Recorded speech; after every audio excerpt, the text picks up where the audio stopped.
大家晚上好，今天的论坛即将开始，请大家有序入座。Ladies and gentlemen, may I have your attention, please? The forum will begin shortly. Please take your seats. 尊敬的各位来宾，大家晚上好，欢迎您来到第51届孔子博士论坛。本次论坛由爱尔兰中国研究院和 UCD 孔子学院共同举办。我是本次活动的主持人陈素怡。在论坛开始之前，请大家将手机调至静音或关机状态，以便营造良好的听讲氛围。Good evening, ladies and gentlemen. Welcome to the 51st Confucius PhD Forum, co-organized by the Irish Institute for the Chinese Studies and the UCD Confucius Institute. My name is Sui Chen, and I am your host tonight. Please allow me to give our sincere welcome to all of you. Now, before the forum starts, I kindly suggest that we mute or turn off our cell phones to create a good listening atmosphere. 本次论坛共分为3个部分：嘉宾演讲、提问环节以及会后的中餐。The forum is divided into 3 parts. First, we will have a lecture given by Mr. Andrew Scrimgeour. Then you can have a little discussion with Mr. Andrew Scrimgeour, asking some questions. After this, we invite you to join us for a complimentary Chinese dinner. Now, I would like to introduce Katrina.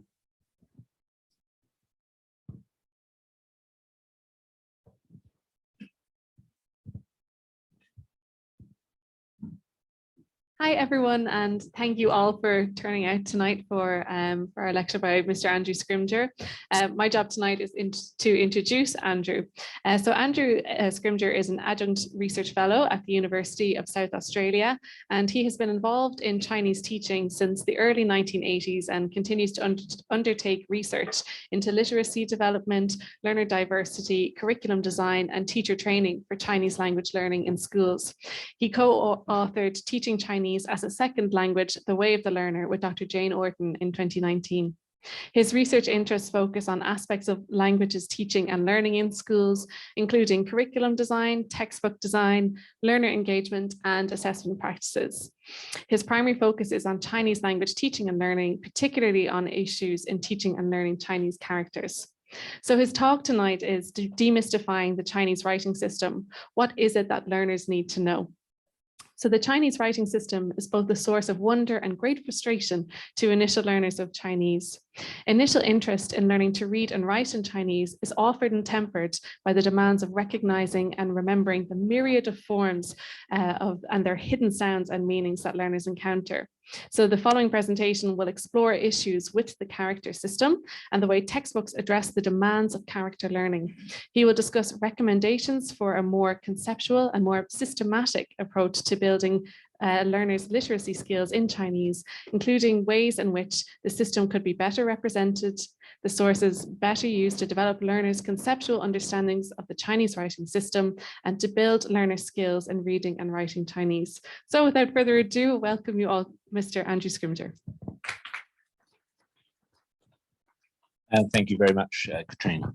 I'll try to work off this microphone here. I think we should be fine. I think my voice will carry far enough anyway.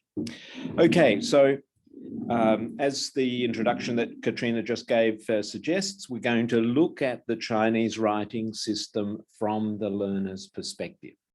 So this is an insight into how particularly school-based learners experience the challenge of of learning about and learning to use the Chinese writing system that we'll refer to from this point largely as Chinese characters. My title has a byline. What is it that learners need to know that, in fact, when we look at this room, and most of you are native speakers, what is it that teachers of Chinese ought to know about the experience that young people have in learning Chinese?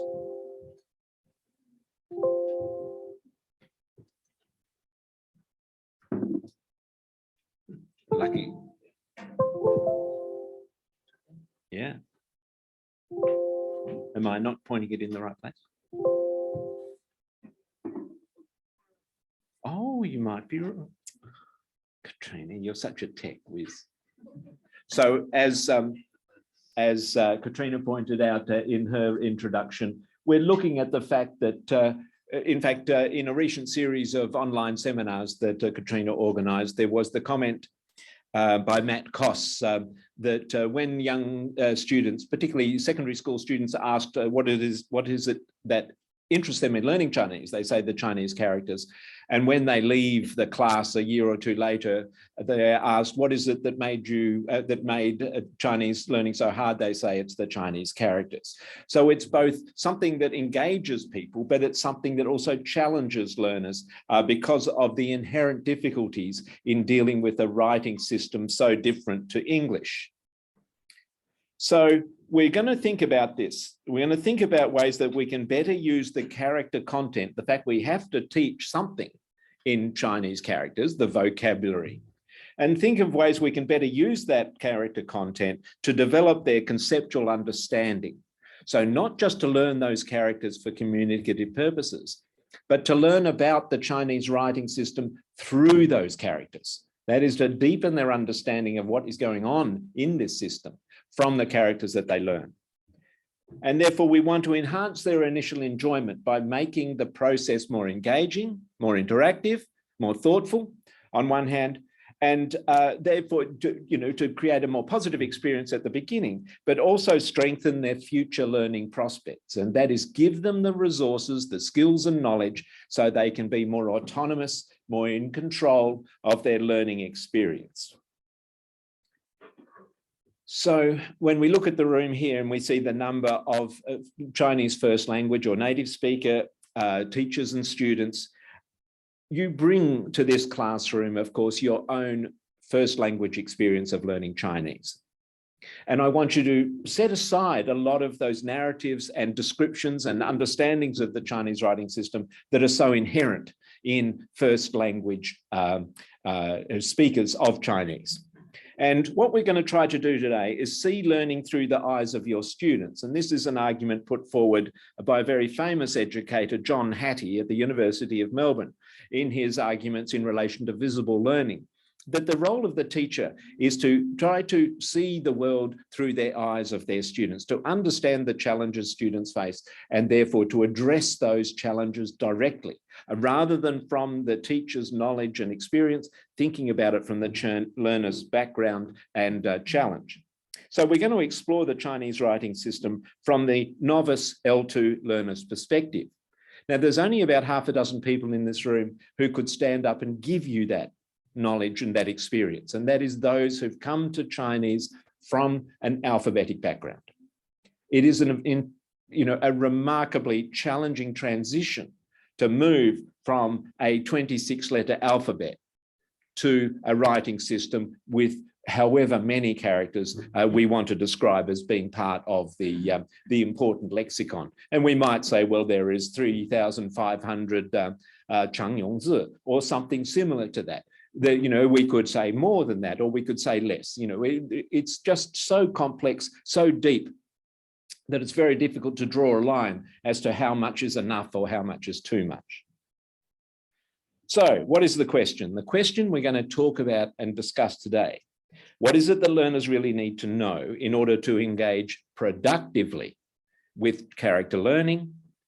And therefore, what underlying principles, that is, what basis, what principles can we bring to our teaching that would constitute more powerful learning of literacy in Chinese, especially in school-based settings, where kids are waiting to be convinced of the value of learning Chinese. They don't, naturally accept and adopt the sort of discipline and rigor that is necessary to master Chinese characters. It's something we need to convince them about. We need to, find ways to get them on board with that experience. So our starting point, and our starting point in any educational setting, is to think about what is it that they are currently being taught about the Chinese characters and how to learn them. So what are the current teaching practices that are typically in place? And I'm thinking predominantly from my research base at the secondary school level in particular, but also in primary, in the junior years. But first we have to go back and remind ourselves how important handwriting is to literacy development in any language. Now, we live in a digital age where most of our communication is done online. But in fact, when we were young children, in any language that we learned, pen and paper are still the fundamental basis upon which print literacy develops in any language. Holding the pen and scribing for yourself the orthography of any particular language is a fundamental foundation for learning to write and therefore, consequently, learning to read. So learning how to write develops your perceptual or visual information processing skills, the art of looking at the page and thinking about what you see. This skill is a critical factor in learning to read. So there is a direct connection between the quality of your writing and your potential as a reader. And thirdly, it is even more important, this skill, in Chinese, where learners are constantly encountering new graphic information, that is, new character forms. And many of these character forms create significant ambiguity in the mind of the learner. They are not too sure when they see many, many characters, whether they've seen them before, whether they're different, or whether they're entirely, whether they're slightly different, or whether they're entirely new. So the issue of ambiguity, of similarity and, discerning difference is a critical factor in reading in Chinese, and it's a factor that is best enhanced through writing practice. But that writing practice has to be focusing on the features of what is on the page, not just the completion of the task, but attending to the fine detail of the characters which are being learned.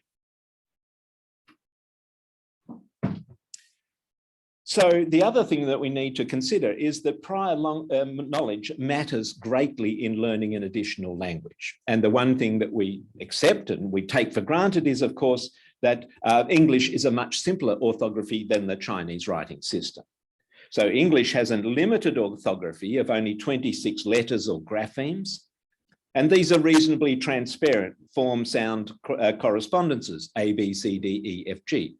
We can recognize the sounds of those letters and how they form particular syllables when put into particular clusters.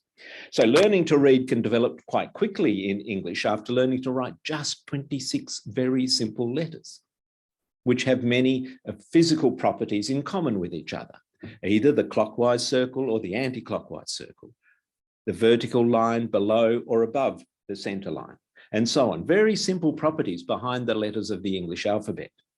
However, in Chinese, of course, we have to confront a myriad of forms,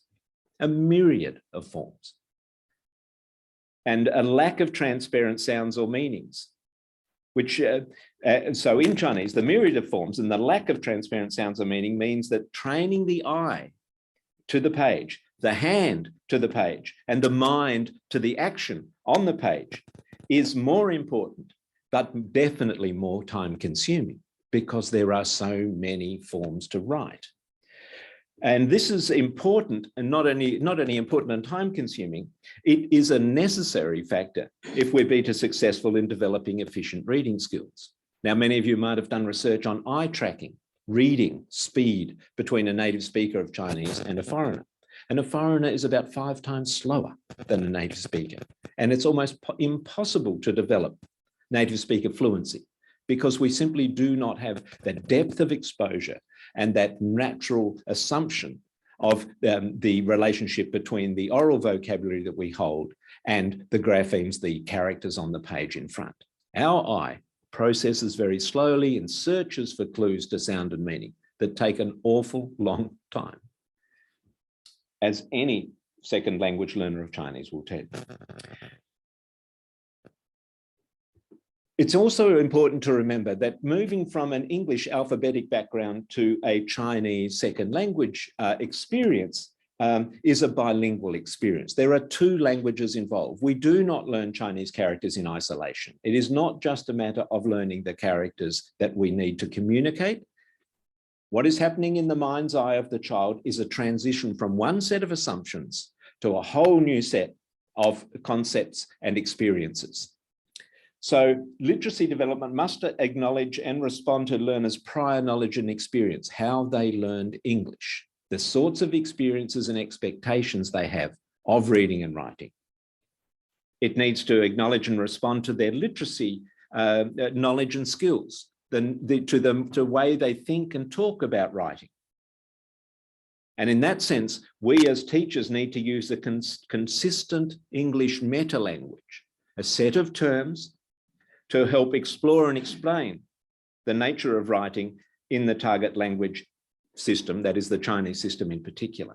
And this is critical. Learning characters is not a take-home task to be done in silence at your study desk at home. It should be, if it's going to be successful and really constitute deep learning, it needs to be a conversation. It needs to be a participatory act where students and teachers are talking about a common conceptual challenge that they're facing in the classroom. So it is necessary for teachers to adopt and adapt their expectations that they bring from English, to realize what no longer works for Chinese and what is new that needs to be learned, and to help develop their perceptual skills with the Chinese or of the Chinese orthography, to help them recognize what is on the page and how to process that complex information. And if it's about processing complex information, it needs to be talked about. The capacity to talk about the complex information on the page is critically important. So we do need a strategic and systematic approach to character learning. By strategic, it needs to be part of the curriculum. It can't just be overlooked and dealt with at a classroom by classroom level. We need some holistic and detailed curriculum response. What is it that we need to teach children at different stages of their learning journey? And it needs to be developmental. And that is, we need to have a starting point. We need to be clear where we should begin the journey in terms of understanding the nature of Chinese writing.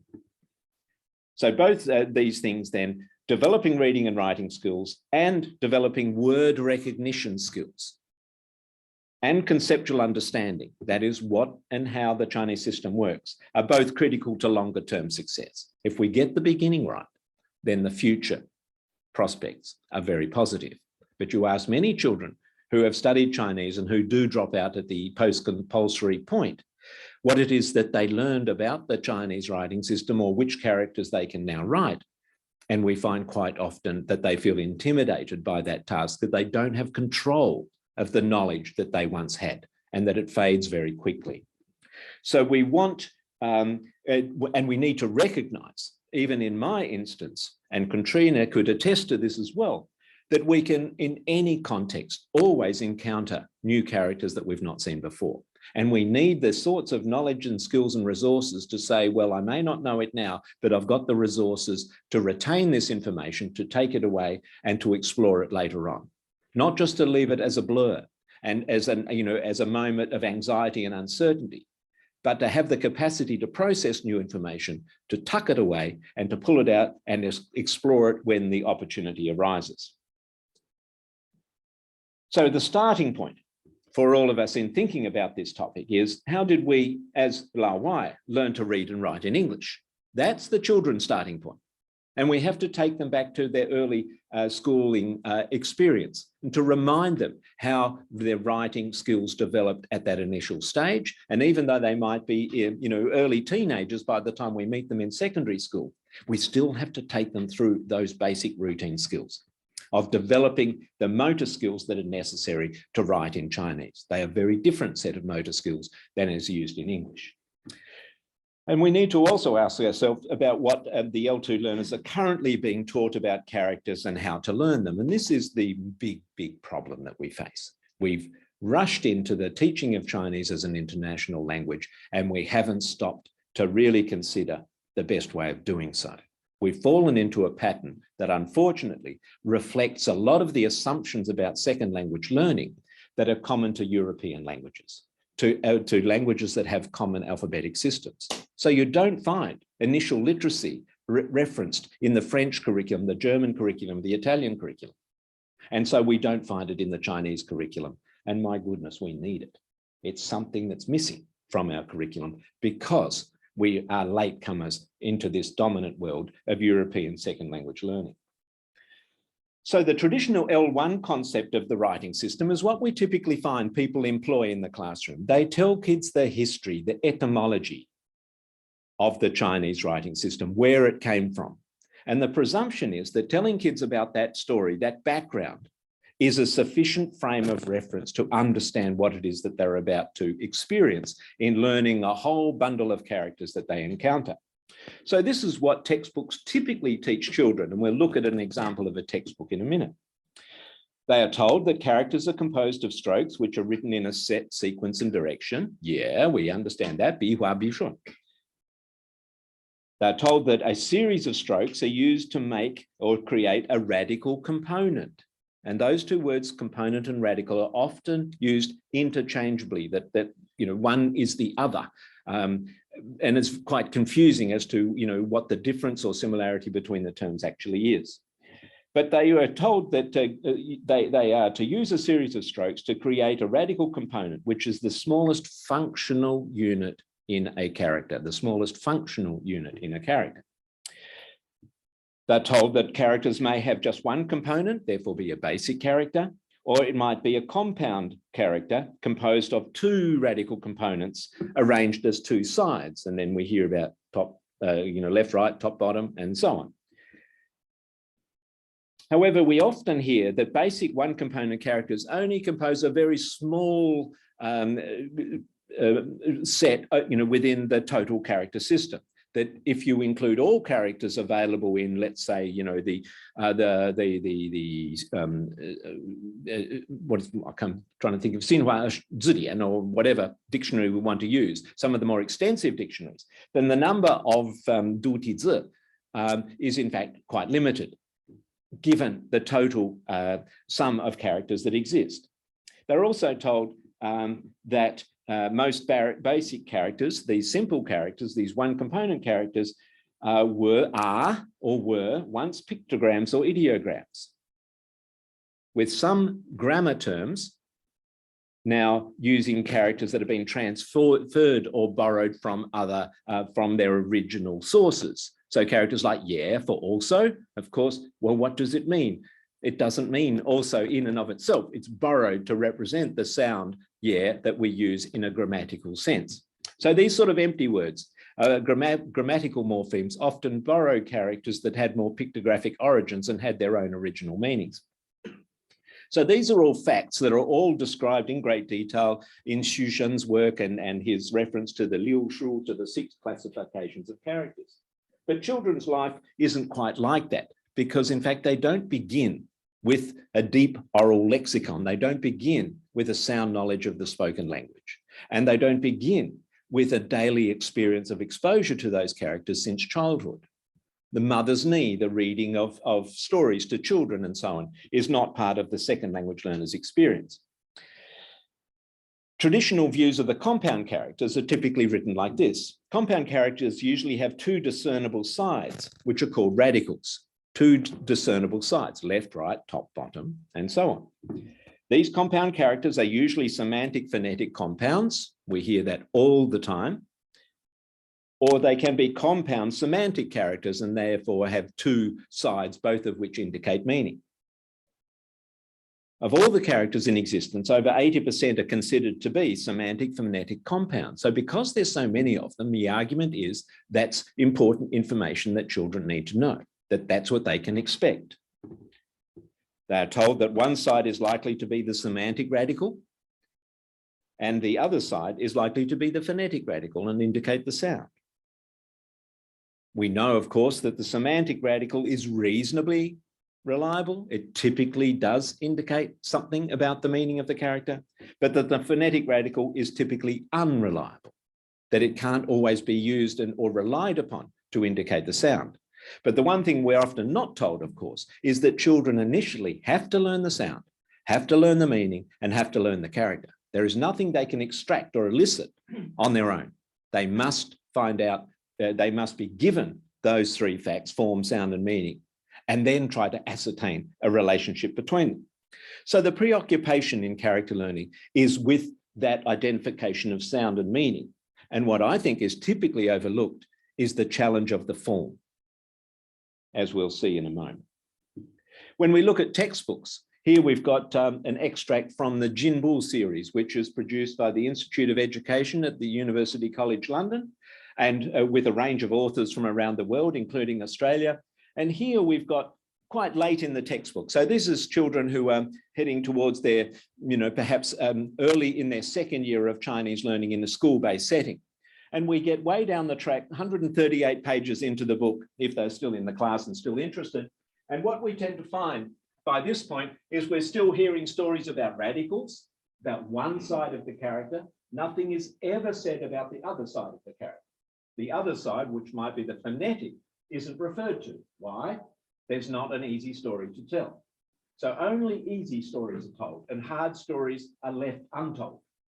And the responsibility falls on the learner to learn those characters for themselves.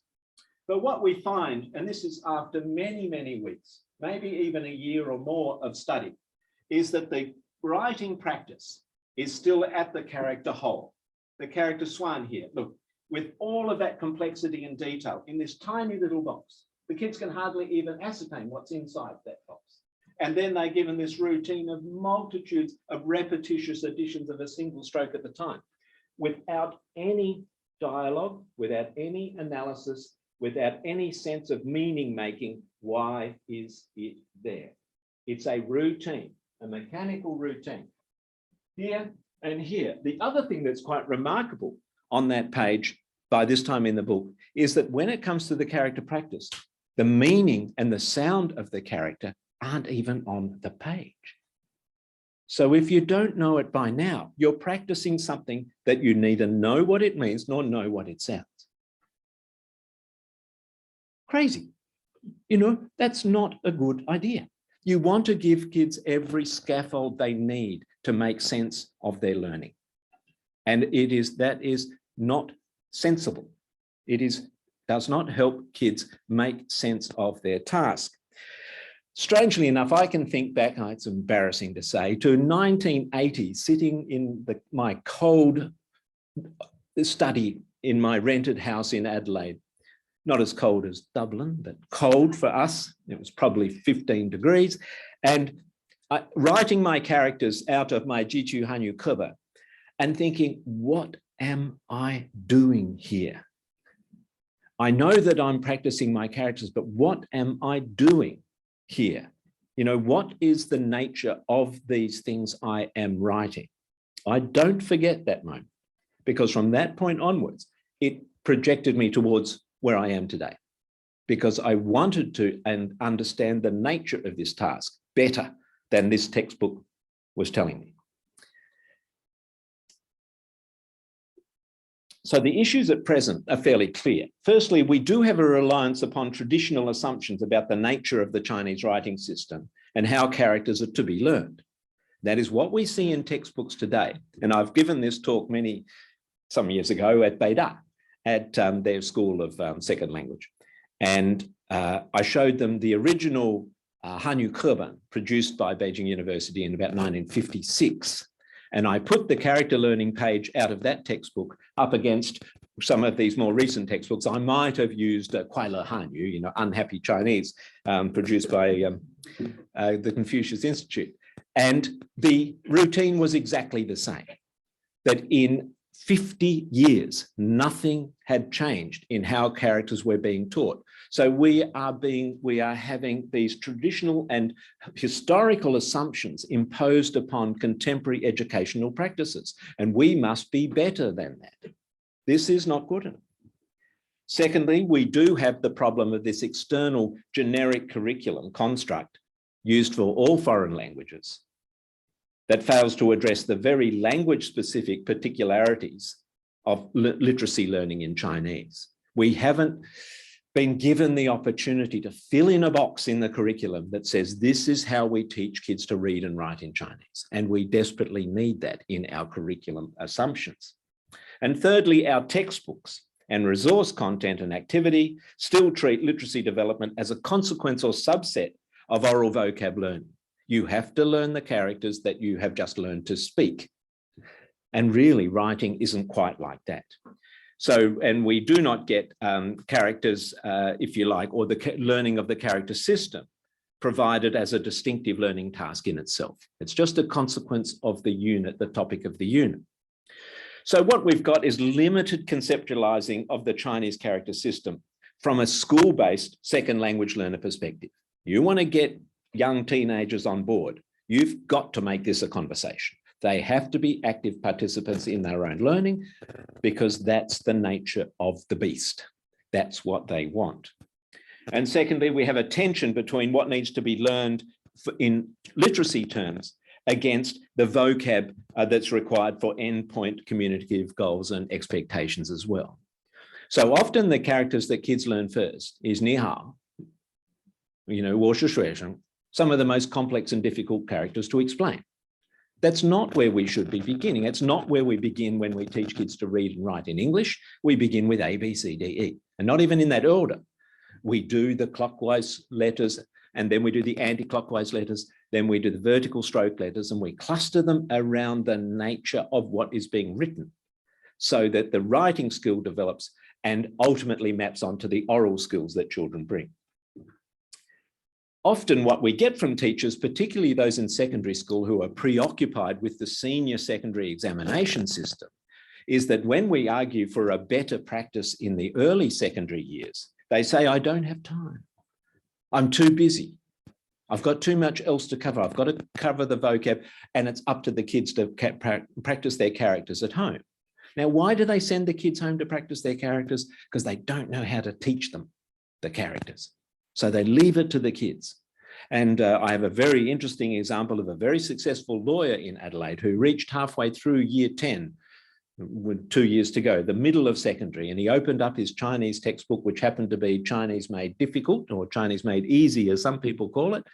And he opened the page, it was all in characters, and he said, I cannot see myself here. I don't belong on this page. And that's when he stopped, halfway through year 10. He wanted to go on and complete year 12, but he decided at one point that it was no longer, that he was no longer engaged with all of that complexity of characters on the page. And, you know, and good on him. He made the decision at the right point in time that the preparatory work that had been done in those early years had not given him the skills to sit at home and say, I can take control of this learning task in front of me. So what do we know about characters?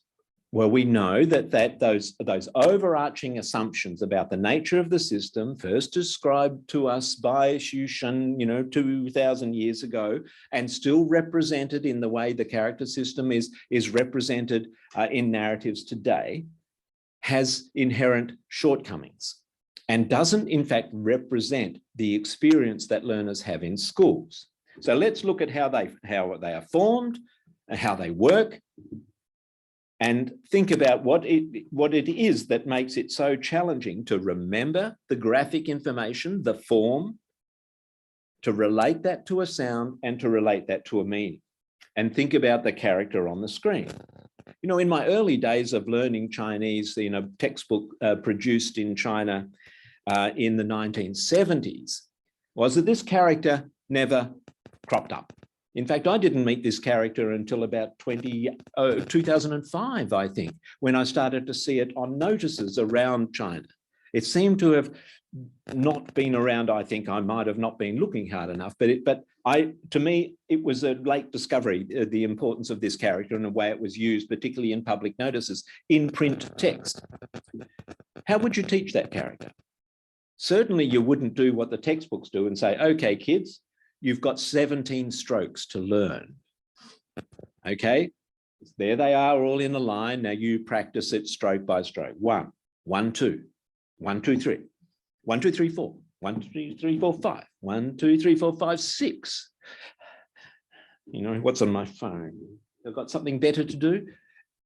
How would we negotiate and navigate our way through this character with learners? And we'll come back and look at that later. So how are they formed? Well, we know that they are formed out of a set of basic strokes and extension movements. And you look in every single book, and I went online and looked at the, did a Google search of Chinese characters, of Chinese strokes. And every website has a different number of strokes. And they add different strokes into that basic set, and they have you know, a range of ways of describing the extension movements. We could all come up with a different set. The point is that kids do need to learn the basic strokes and recognize the simple nature of this system. That in fact, ultimately, there are 6 basic forms and there are 15 key extensions. There are other variables that we can deal with, okay? And there's a very important principle in education put up by a guy in Europe called Ferenc Martin, who talks about variation theory. That what you've got to have is some basic facts. And then with those basic facts, you can make some immediate assumptions. Then you focus on the difference. What's new? What's unusual? So that as long as you've got a set of basic ideas as to how something works, those assumptions can clear the way to a clearer view of the things that matter around the edges, the difference, the variation. So there are 6 basic strokes, 4 down the left-hand side and 2 in the top right.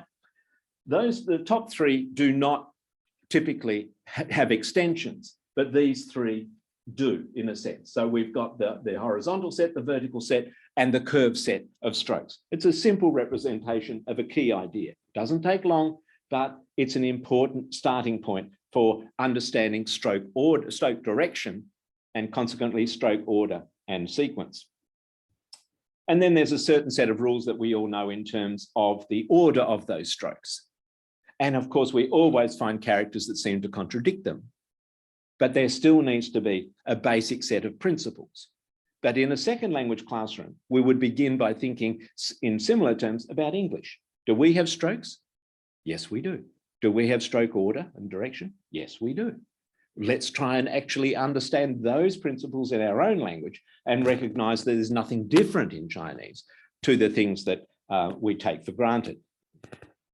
And how are they formed? Well, their characters are actually made up of components. And here I'm using the term without reference to radicals. So there are about 400 or so independent graphic units where we take the pen off the page and we leave a static, stable grapheme, orthographic unit on the page. There are about 400 or so independent graphic units which are created from with an individual and set stroke sequence to make them. These component forms are very, very complex, and this is where all of the linguists involved in the study of Chinese orthography tend to differ, and that is the level of decomposition. Now, many academics want to stop the decomposition at the point of function, that you do not decompose beyond the side, because it's the side that conveys the sound and meaning information. But from a learner's perspective, they haven't got that background information of sound and meaning. They're not trying to decode these characters, they're trying to encode them in a sense. So what they are dealing with is the graphic information first. So when we look at and try to analyze how many components there are and how they relate to each other, we can determine there are 4 types of components that make up the Chinese system. One are the whole or base forms, and they are the whole characters that exists as characters, or if you like, components that exist as characters. They may be used in other characters, but they stand alone as characters. So they will be recognized in and of themselves as communicative units. There are another set which we know of as bound forms or feichengzi. And of course, they exist in characters, but they never stand on their own. And they are typically radicals, but that's not the point here. They are graphemes. They are still independent graphic units that make up part of the system. Most importantly, in terms of simplifying the system, there are many, many secondary forms, and that is they are a basic character with an additional stroke or two. So you can see that the character for wood can be extended into half a dozen or more different individual components. The heart character, the heart component with an additional stroke represents a new meaning and a new sound. The knife with additional stroke, we saw it on the mountainside before. The character for strength with 2 additional strokes. So they are not all random and are disassociated. They are relate to each other based on an initial stroke sequence.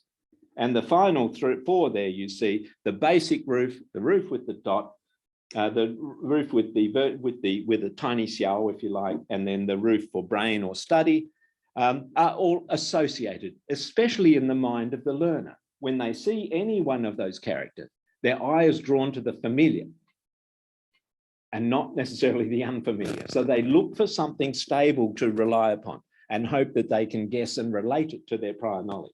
What we need to do is teach them how to relate to the differences between them rather than the similarities. Then there's the final and most complicated element of the component system, and that is what are known as integrative forms.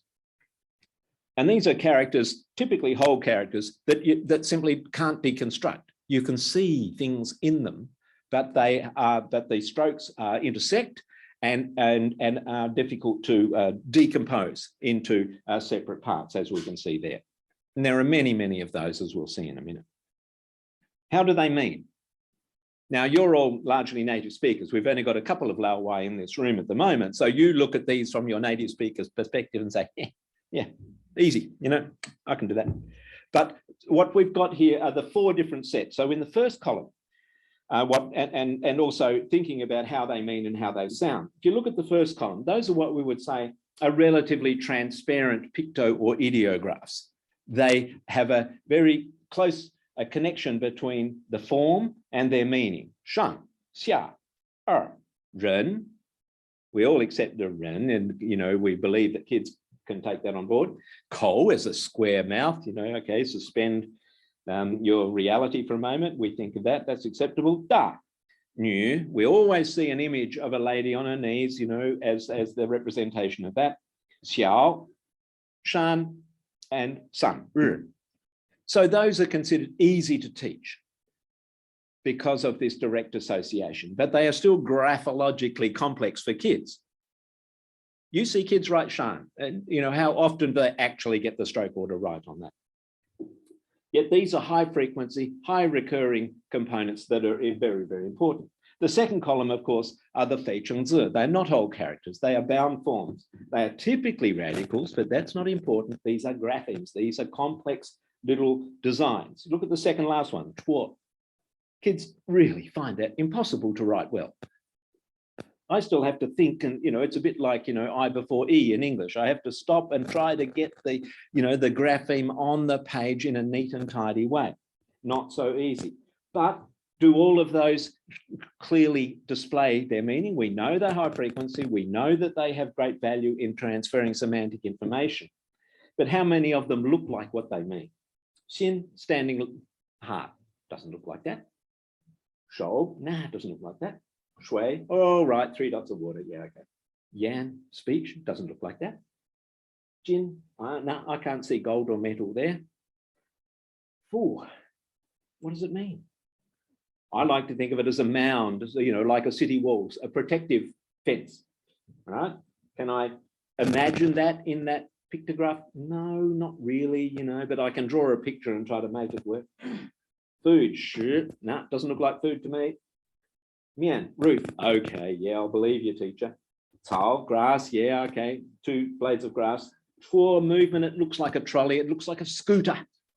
Okay, it looks like downtown Dublin on a Saturday night. Yep, that's true. And toll, yeah, okay, at the top of the character. So, it isn't simple to try to engage kids imaginatively in relating form to meaning. Some are hard, some are easy. Some don't make any sense at all. We have to come back to the point, you've still got to learn it. So how can you make this practical and efficient?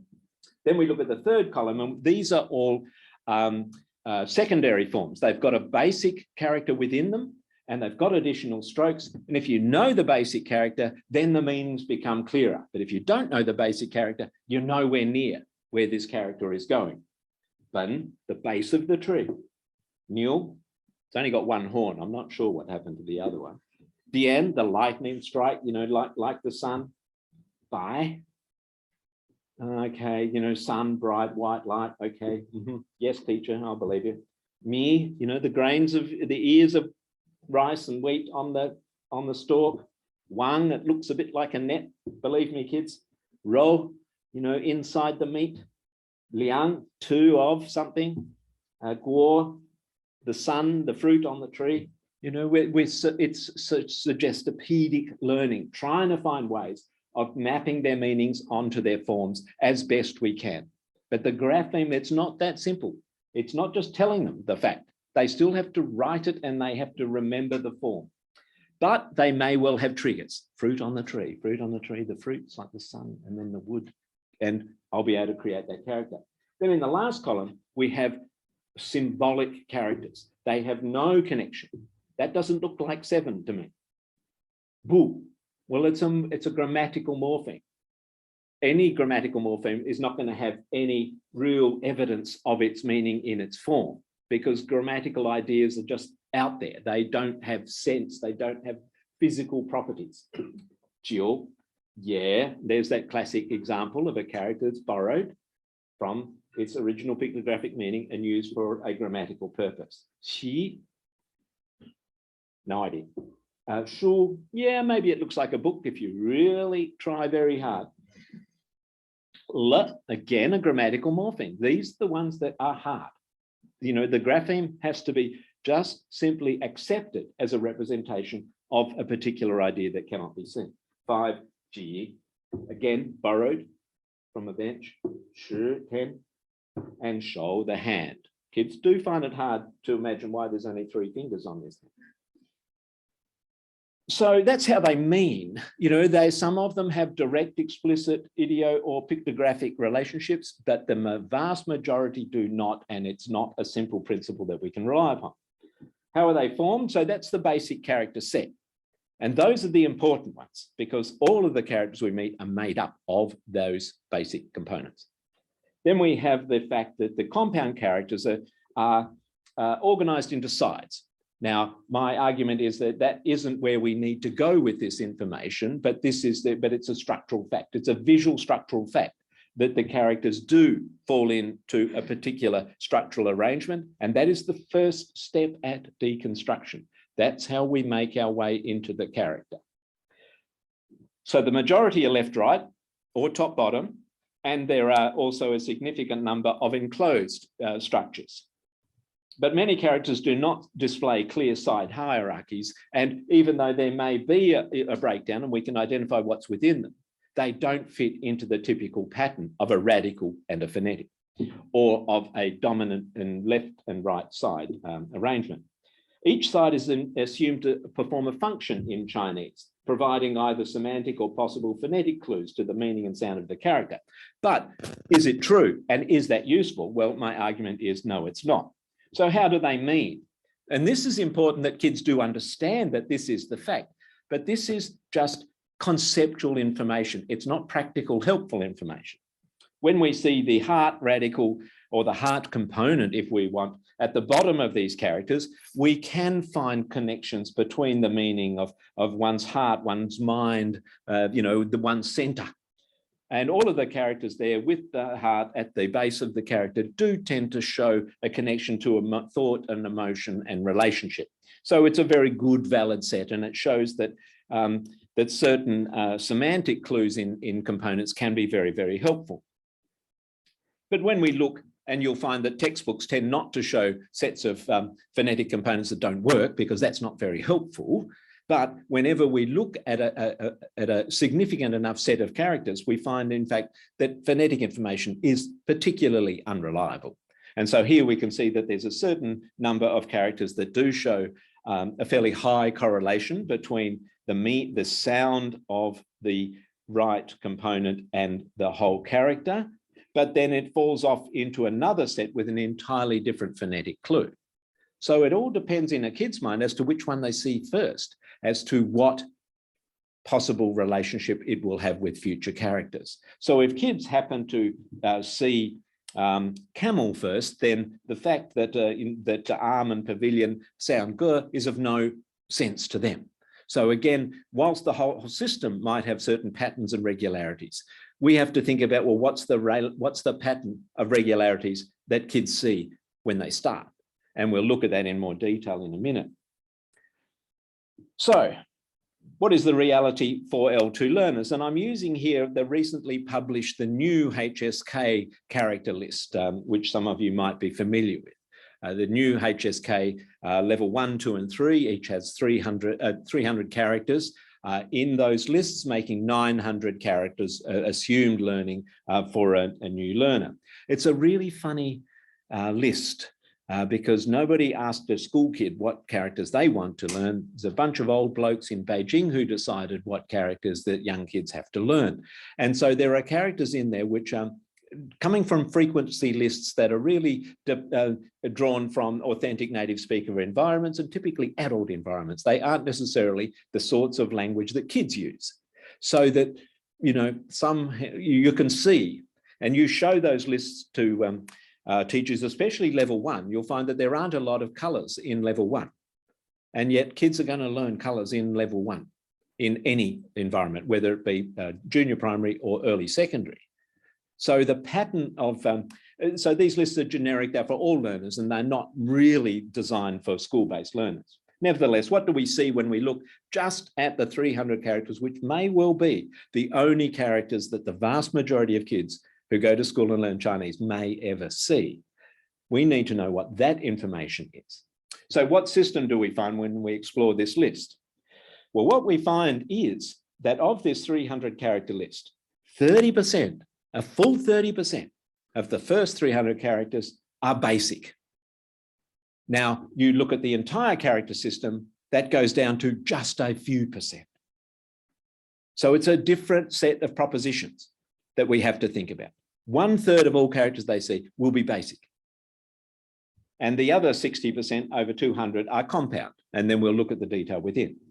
But when we look at that 90 basic characters, those chengzi that they learn, or those dutizi, you know, because they're applied as vocabulary, we find that 40% of that 90 are primary forms. They are very, very basic in their graphic structure, and they're very likely to be derived from pictograms.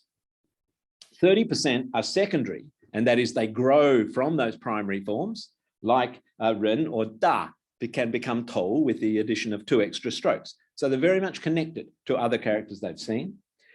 And 25%, a full 25% of these basic characters are integrative, and they are actually visually very complex and hard to deconstruct, and therefore a little difficult to analyze. They still have to be learned.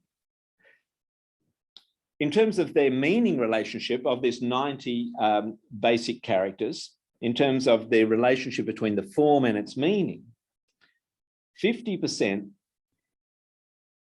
show some degree of similarity, of relationship between the form and the meaning. 19 of them have a high relationship.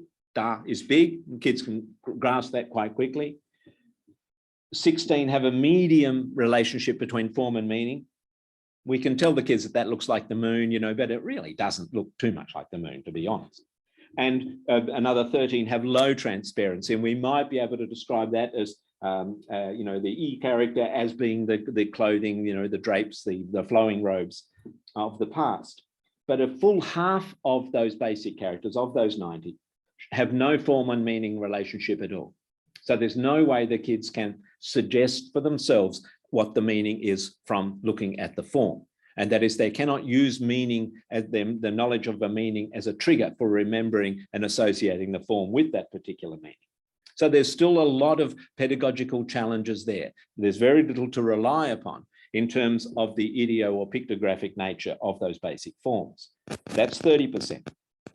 When we look at the 60%, which are compound, we find that that over half of those compound characters are left-right structure, which is fairly typical for the entire system.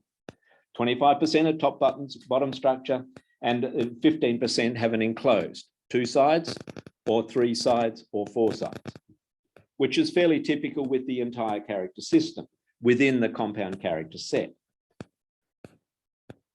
65% of those 200 compound characters are made up of 2 components. So they're quite simple compounds, 2 basic characters side by side, most of which they may well have seen before. 30% have 3 components, typically 1 on one side and 2 on the other. And another 5% have up to 4 components, which is one of the more complex features, like we saw with Swan and Shu Tai before. Very complex in terms of the graphic composition of those particular characters. So structure is still complex, and there are details that need to be addressed. In terms of the meaning, the semantic radical transparency of these compound characters, of these 200 characters that these kids are going to learn, 45% have a fairly strong radical to meaning relationship, 15% medium, 8% or 4% low, but a full 60% of those compound characters in the first 300 show no, I'm sorry, I skipped, 30% show no semantic link. So 1/3 of all those compound characters, the radical don't help at all. And you can think of many of those simple characters that kids learn where the radical simply doesn't align. And again, grammatical morphemes, mei ou de mei, san dian shui, no relationship, because the character is being used for a grammatical purpose. So there's not a tangible link that can be made. In terms of sound, it's even worse, the phonetic reliability, and that is if the students have met the phonetic side. If they've not met it before, it is completely meaningless in terms of its phonetic value. 20% have a fairly high, 20% of all of those 200 characters, that's nearly over 40 of them, have a fairly strong phonetic connection if they know the phonetic side, and that's not a guarantee. 15% medium, 4% low, but a full 60% have no sound relationship between the parts and the whole. So again, for the majority of compound characters they're going to meet, using those phonetic clues are not very helpful. The majority they haven't seen before anyway, and even if they have, only 40% are likely to have any connection. But the reality is then that students seldom see more than 1 or 2 examples of a phonetic. And half of those are going to be not very valuable in characters they encounter. And within the 300 character list itself, there's only 12 pairs of characters that contain the same phonetic. So there's only 12 times that it's actually going to where the kids are going to go, hey, look at that. You know, what a surprise. I haven't seen that before. It is such a rare and not very useful element of the character system that we should not be using it as a measure of what needs to be taught or how it should be taught or how kids are going to learn them. It isn't valuable pedagogic information. So what is not identified or valued in practice is the perceptual demands. And many kids do learn the Scrimgeour character now as part of their initial training of Chinese characters, because if you start at the top, it's easy to go down the hill, right? Rather than leaving it to the end. So the perceptual demands on the learners is what really matters. The complexity of the graphic information, the graphological features of what each component looks like and how to write it, that is step number 1. To put the pen on paper and reproduce the graphic, the component part, comfortably and correctly is the first step towards recognition and recall. The perceptual demand includes thinking about the number and nature of the constituent components. Not how does it break into sides and what those sides might be, but how many components do I see and how are they arranged in the square? And this includes, of course, the challenge of learning the 30 or so non-character components, many of which may be radicals, but many of which have no name as well. Can you name these down the bottom? Well, we might be able to name this one. And you can see that these have had to be screenshot because they don't exist in Unicode. You cannot pull them up on a computer and include them in the text. From a second language learner's perspective, these have to have a name, because if they don't have a name, you can't talk about them. Who's that lady over there? You know, that's not the way to describe and discuss people. We need to be able to verbalize the knowledge, the challenge in front of us. So it doesn't really matter what you call them, but every single component needs to have a name if you're going to have a discussion with the kids. It can't just be some of the Chinese terms for these characters. That's native speaker talk. You know what that means. No child knows what that means. Everything needs to have an English meaning because then they've got a trigger to connect.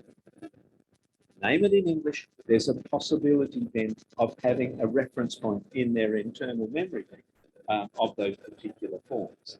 So the curriculum challenge we face is the need to develop learners' perceptual skills, their capacity to deal with the information on the page, to be able to know and connect with what they see, and to think about how to look and think about what they see on the page, to just take the time to process that information and not be intimidated by it, to hold that information in the short-term memory, which means having ways of verbalizing that in your inner speech, naming it, so that you're holding information in an organized and cognitively simple way.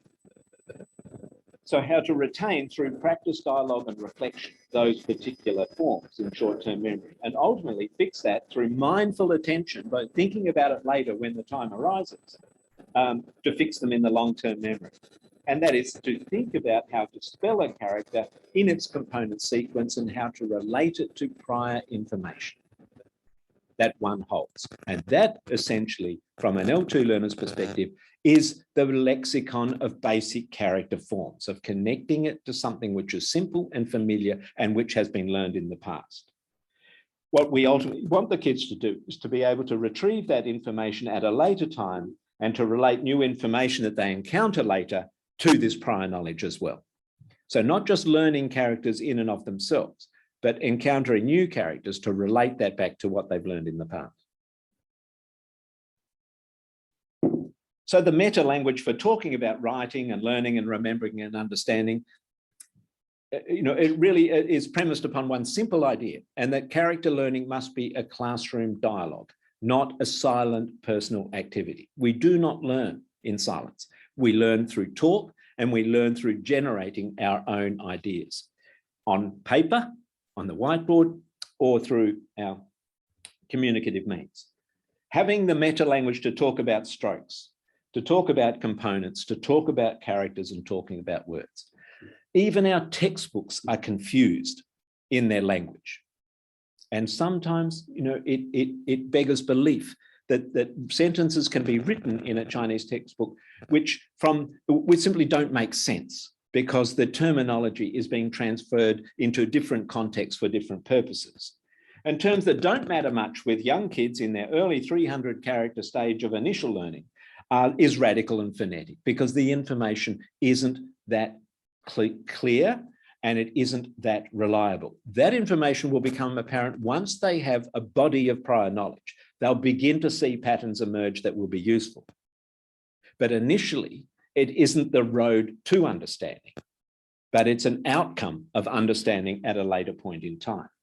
So the pedagogical challenge for us as teachers, in particular of Chinese, is to abandon these old L1 assumptions about how the character system works and their traditional assumptions about the sequence of character learning as well, and recognize that we've got to teach kids some basic information and some basic orthographic skills of writing and remembering and reproducing high frequency character components that are the foundation for learning all of the characters to come. So the pedagogical challenge really is to abandon those old ideas and develop a conceptualization of the Chinese writing system from the novice learner's perspective. What do they need to know at this point in time? What is that they need to know? And that means that we need a curriculum, a structure, a common frame of reference for our teaching that views literacy development as a differentiated stand. We need some documentary advice on what to do. We can't just leave it to every teacher, particularly when we have textbooks that fail to support. So we also then ultimately need a resource base that explores features of the system in a holistic and systematic way. So kids can explore the system in general, irrespective of the characters they're immediately learning. But most importantly, ultimately, is that the value and success of a Chinese language program depends upon the relationship between the teacher and the learners. And so what we ultimately need to do, most importantly, really, is to support teachers to develop their artistry of teaching, their comfort and confidence to do this, to take the learners to the language by starting from where the students are at. So beginning the journey with them and showing them how they can engage with the language itself, rather than having the teacher deliver it to them. So starting from where they're at, not the language as you understand it to the learners. That is not taking the language to the learners, but bringing the learners with you on a journey to that language. So the artistry of teaching really means going from mindless practice, which kids are left to do at home with their character practice, to mindful discussions, to a classroom discourse. That is, the prime principle of quality education. So what is it teachers need to know? They need to use a consistent terminology that focuses on the perceptual features of the system and contrast that to English. And so we need this new L2 system, an assumption about the nature of the system that facilitates conversations about strokes, about components in the structural system. So the real issue, in thinking and moving forward is how can we create engaging interactions with learners to engage them in interactive talk about these systems and elicit their insights and understandings to make sure that they are heading in the direction we want them to go. Many years ago, we did a study with a primary 6 class who had completed 6 years of Chinese. And one of the questions we asked them in this simple survey was, what is a Chinese character? And in some of the more insightful answers we got, a bunch of lines going everywhere to make a word. And if that's the consequence of 6 years of learning, then we have a problem. And that's not an uncommon outcome for learners because the representation of the system is not consistent, it's not well represented, and it's not applied to their actual learning. So they end up making assumptions for themselves, most of which actually are an impediment to their progress. So it's important that we need to find a way to do this sort of work efficiently to gain the best value for the investment in initial literacy learning. Remember, we have teachers who say, I don't have time for this. Well, my assumption is, or my argument is, if we do this right at the beginning, you'll have an awful lot of time later on to do things that really matter. So we do have to consider this challenge in terms of time on task and the volume of components that should be learned as a foundation for future learning. So the implications are significant as well for teachers, professional learning providers, initial teacher educators. We do need a dedicated and refocused attention on literacy development in Chinese in order to overcome the pervasive influence of teacher background and experience. Being native speakers, you've not been through this in middle school. Of the generic models of pedagogical training in initial teacher education, Chinese teachers are not well trained to be Chinese teachers. They are trained to be teachers of foreign languages, MFL or whatever you call them in Ireland, which is typically generic and doesn't give enough attention to the particular challenges of Chinese. And we suffer very much from a lack of attention to the distinctive challenges in national curriculum, in Ireland, in the UK, in Australia, even in the US. And of course, one of the greatest pities at the moment is the deficit models of literacy development in textbooks that do leave it to the kids. And it's going to take some time to get textbook writers or publishers, commercial publishers, to recognize that it's time to move on. And we have not seen that work from the Hanba. They haven't quite grasped that yet. And they are still leaving us with some very poorly thought through representations of character learning in the textbook they provide us. So what do you think? What do learners really need to know, in your view, in order to engage productively with character learning? And what underlying pedagogical principles do you think would constitute a more powerful learning in school settings? Thank you.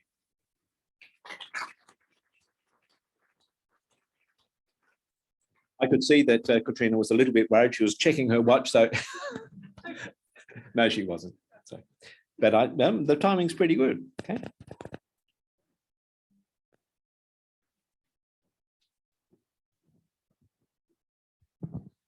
非常感谢 Mr. Andrew Scrimgeour 教授的精彩又有趣的演讲。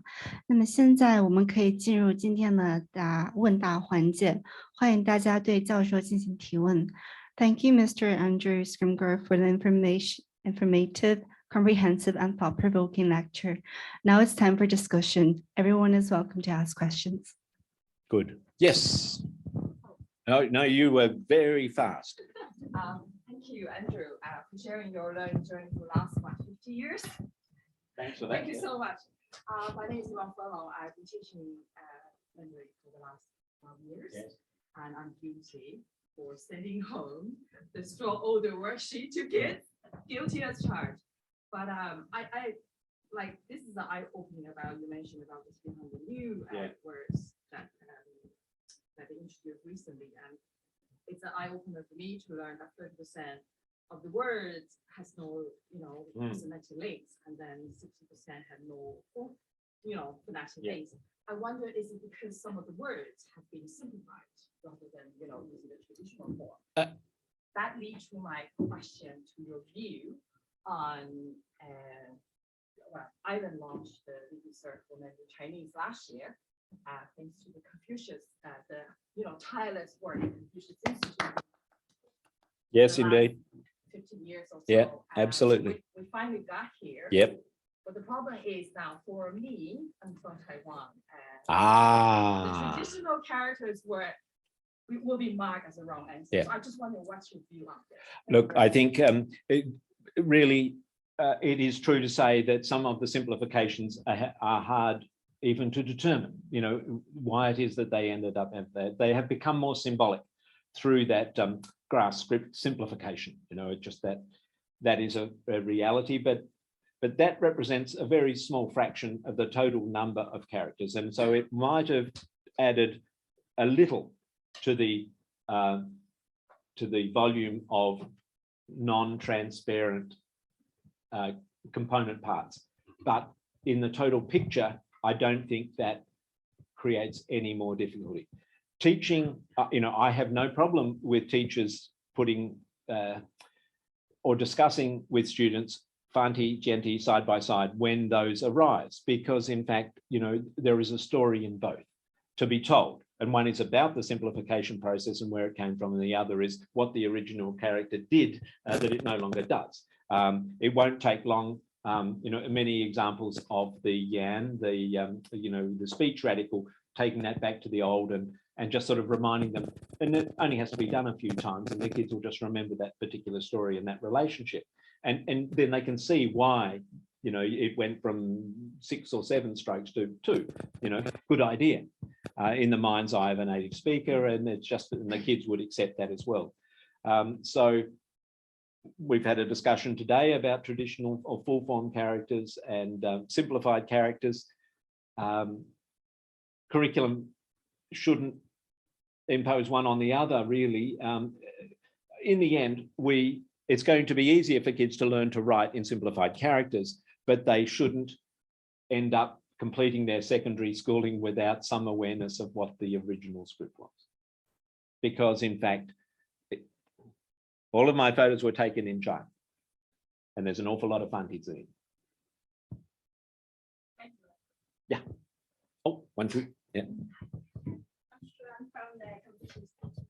I'm very interested in what you said. We should name those weird radical components. Yeah. My question is, how are you going to do that?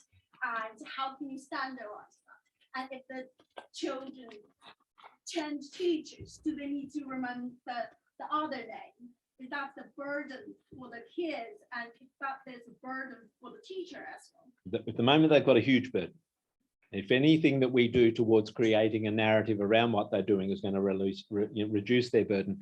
If kids have trouble transferring from one teacher to another, that's natural. That's what happens anyway, because the relationship is different. And it would take some time before we've got a consistent pattern of approach, okay, or terminology. How would I address that issue of naming components? Well, I won't tell you all my secrets because you might write the book before me, but for example, if we were thinking of this component here, okay, in terms of that. Now, from a native speaker's perspective, you just say, it's Qing, you know, that's fine. Well, I can't see Qing in that. Katrina, can you see Qing in that? No.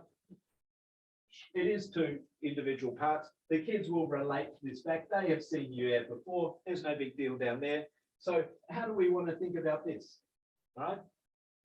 There's only one way. What's that? Yeah. It's the earth, right? Yeah. Yeah. All right. So now we've just got two strokes above the line. Okay. So, and it's got, and it relates to things growing and crops and all things like that. Okay. And so really, in order to get to a meaning, I just want to give it a name that relates it back to its more simple form, to something that they are already familiar with. And so now what we've got is hung, hung, shu, hung. Okay, and then we'll give it a name that relates to either where it came from, graphically, from tool, or in relation to the way it's used and the context in which we find it. Okay, so I'm not giving it a name here today, but I'm saying that the way we want to relate it is graphologically first, and then semantically second. Come up with a name that suits the relationship that we've just seen. But in the end, that's all it is. And later, of course, what happens? You've got sheng, which they've seen before as well. So it's relating it to a simpler form as it grows, and then relating it to an embellishment that follows, and connecting it to the system graphologically first, and then finding a way of naming it after that. Okay. If you like, double earth, just for now, whatever you like that's going to suit the what you want them to remember, and that is the stroke sequence and its representation on the page. Oh, we do. And hang on, I'll just check. Well, actually, I think this question is not specifically for Andrew, probably for everyone here. When you give us the example about the textbooks 50 years ago and 50 years after in terms of introducing Chinese characters, and also the example about the HSK1, that's 300 Chinese characters. I wonder, this thing didn't change much. Was it because of the influence or very powerful, impactful influence of communicative teaching approach? So since then, it seems that every teaching or even teaching material tend to focus on how to achieve the communicative goal. Yeah. For learners. And for the 300, especially for the 300 characters for HSK1, it seems to me, okay, I haven't done any research on it, but it seems to me that it's like a compromise between helping the learners to master characters that can be used for communicative purpose very quickly. Yes. And also master some basic Chinese characters that can be used as component for radical. I don't think that the authors of the list had any thought at all about the generative function of those simple forms. It is just the fact that even in young children in China, the number of basic characters that occur in the first year of primary school is significantly higher than in year 6. Okay, that the more complex the idea, the more complex the character. Simple ideas are generally represented in simple characters. So I think that it's just a coincidence. Okay, but it's quite logical when you look at the meaning of those characters that they're likely to be high frequency, simple concepts. The other point you raised was, why has the textbook not changed in 50 years? Well, of course, those textbooks that were written 50 years ago were written for adults coming into China to learn Chinese with a very dedicated, singular purpose of having to complete a degree in Chinese before they started university in Chinese. All right, and those type of books for mature adult dedicated learners have been transferred into classrooms where we haven't even got the kids to sign a contract of commitment. Okay, and they are not ready for that sort of expectation placed upon them. So what we've had is the imposition of adult learning strategies on children. And I think that's the biggest mistake that we've probably made, and that's been perpetuated. That if kids, learn Chinese, love China, well, learn Chinese, hate Chinese characters seems to be the consequence at the moment, because we haven't really got that introduction right. The communicative curriculum is certainly different, because in European languages, the assumption is the more communicative you make the curriculum, the more engaged with knowledge the kids will be. But in Chinese, you can't read the bloody stuff. It's too hard. So the communicative curriculum doesn't even get off the ground, because you look at textbooks and they make kids read aloud characters in order to participate in a dialogue. How stupid is that? You don't read aloud in order to talk to somebody. You speak to them. And we really should have quite singular and differentiated pathways towards developing oral proficiency, whilst we take our time building basic literacy. And then you'll be able to map, like a native, the two at a later point. Yes. Two questions. First one is the average Chinese citizen, 1 billion. Yep. Probably 500 million are literate. Yeah. How many characters do they know of 3,000? They know all 3,000? Oh, yeah. A student finishing going to university would know how many characters do you think? Any idea? No idea? 10,000 at least. So again, Okay. it correlates very closely with level of education. Okay, so they 10,000 characters each. Well, that's a student. Now I'm talking about the average person. No, I'm not saying the obviously students it's different. Yeah. So maybe they have a lower than that, but let's go with 10,000. Now I am in the European system, right? And I learned Gaelic, English, maybe French, Spanish with 26 characters. Yeah. Right. So for me, try and learn 10,000. Yeah. It's impossible. Yeah. Absolutely out of my depth. Yeah. Right. So 26, maybe I might get 100. Yeah. Max. Yeah. Max. Is all I could do. Yeah. On an average basis. Yeah. So try and give me 300. Yeah. To try. Okay. So I just might have a pidgin English version of Chinese if I only know 100. Yeah. So okay. So then to learn my language took me 10 years. Yeah. So to learn 10,000 would take me 100 years. Unless we sent you off to a university in China. Yes. Yes. So they're using a totally different system. Well, they are, but the point is that whilst there are the 10,000 characters, there are only the 400 components from which they are made. And those 400 components just come together in different constellations every single time. So every character doesn't in itself constitute a new learning burden, because all it is a reclustering of the stuff you've seen before. As I'll show you, just look here for a moment. But then, are you talking about a letter compared to a syllable? Or are you talking about there are 10,000 letters to learn? Or are you saying there is a certain amount of letters to learn and you can put them in syllables and there's 10,000 syllables? There are 10,000 more syllable morphemes. There are 10,000 characters that each have a sound and a unique meaning, right? We'd have the same. We do, but we can create those out of 26 letters with really appalling spelling protocols. Right. Okay, drawn from history. This character has a single syllable and a single meaning, just like everyone else does. But this one is very complex in its form. But when you look at that and break it down, it's actually bloody simple. Okay, even you with your 100 basics are going to be able to remember this particular character. What does this character mean? We don't do memory anymore. Memory. We have to pictogram it. Memory is an ancient art. It's coming back. So when we write this one, I can't remember now.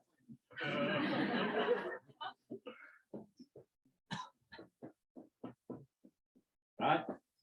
Correct? Correct? Say yes. All right.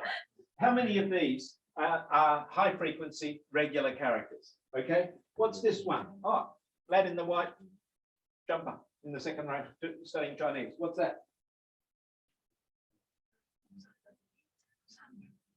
Yeah, good. What's that? Any idea? Okay, we'll have to use Kate. Katrina, what's that? Yo. What does it mean, Kate? Again, and that's a grammatical morpheme. What does it actually represent? It's the hand. Okay, it's one form of the hand. What's this one up here? Kate? Kate, come on. What's this one?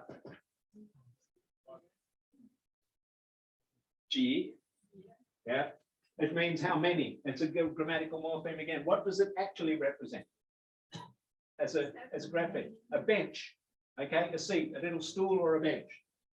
What's this one over here? Kids get it wrong, but make it longer. Nope. A scholar.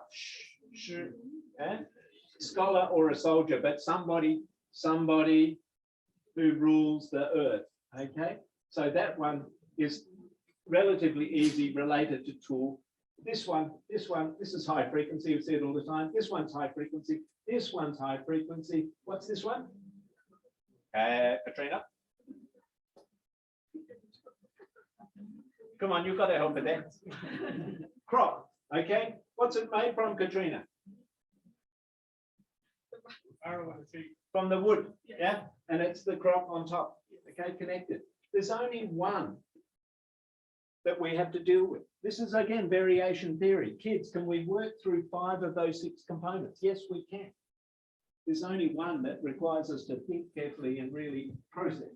This is different. We haven't seen it before. And in fact, we can't even name it, can we? So we're going to have to think about that. Well, we just take it back one step. What does it derive from? That. It's that with one extra stroke. So we take it back to something simple. And then we've got a basis on which we can relate it to simpler and more consistent prior knowledge. So it might be unfamiliar. So what's this one when we've got that? The body. We won't call it the corpse, that's the horror. And so it's just the body with an extra stroke. Okay. Now, if we can name them, we can relate to them, we can then sequence them. And all we have to do is learn how to put them together in that order. Now, what does the character mean? What does it mean? Winston? To be, it means warm-hearted, kind, polite. It's used as an introductory phrase on notices and things like that. A courtesy. All right. Now, it's not that we can easily correlate all of those 6 component parts to the meaning of the whole, but we look for patterns and anything that can help us get there. But in the end, what the kids have to remember is the sequence of the 6. Scholar, body, bench, hand, crop, sun.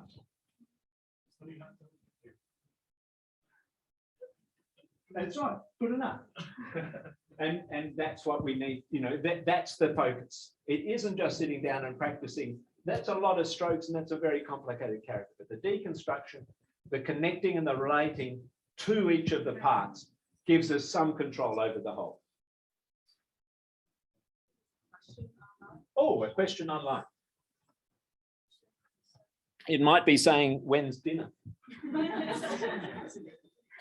Thank you, Mr. Andrew. Your point is to provide more cognitive supports to students. I completely agree. I would like to know from your point of view how efficient or much weight should teachers emphasize on the copying writing approach. It is absolutely essential that kids participate in the process. All right, taking this talented young lad as a, come over here. I want you to write any character that you can remember, maybe shoot or something that immediately comes to mind that we think you'll be able to write. And by getting him, see that? Okay. Excuse the handwriting. I excuse the handwriting because this is establishing the learner's prior knowledge. I know exactly where he's at. And I'm not going to criticize him for what he's just done, but I'm going to take him through a better way of doing it. All right. And that's This is something I would only be able to do by actually seeing his physical construction of that character. So getting kids actively participating in their own construction of knowledge, they're not writing a character, they are constructing knowledge on the board, gives us a framework for discussion about where things should go. Now I want you to see me write it, and I want you to tell me what's different.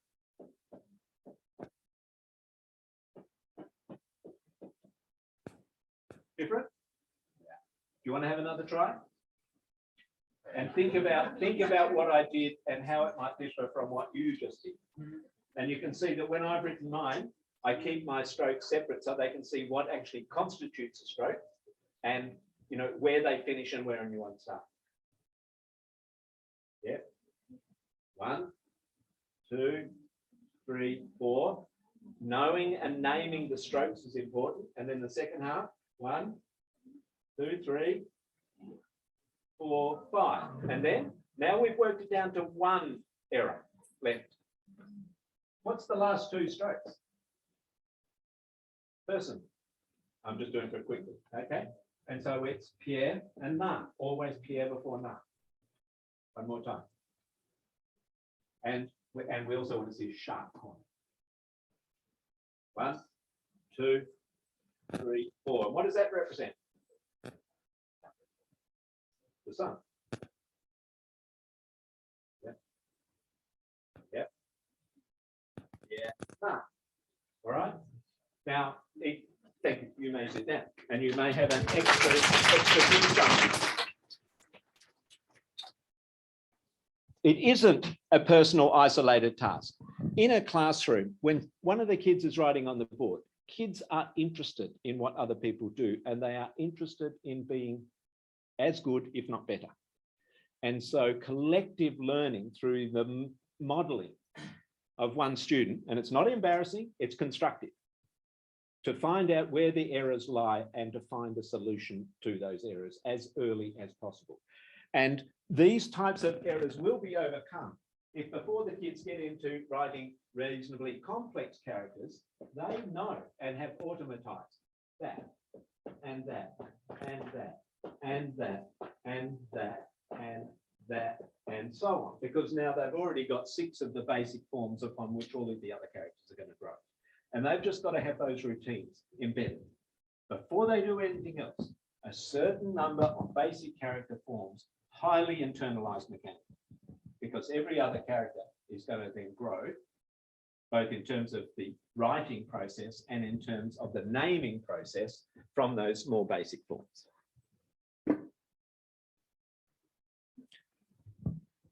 谢谢大家。由于时间问题，我们的问答环节将在这里停止。但如果你们还有问题的话，欢迎你们在论坛结束之后和 Mr. Andrew Scrimgeour 联系。Thank you for your questions. Due to our time restriction, our discussion will stop here. But you are welcome to have a further discussion with Mr. Andrew Scrimgeour after the forum. 那么接下来有请都柏林大学孔子学院王立明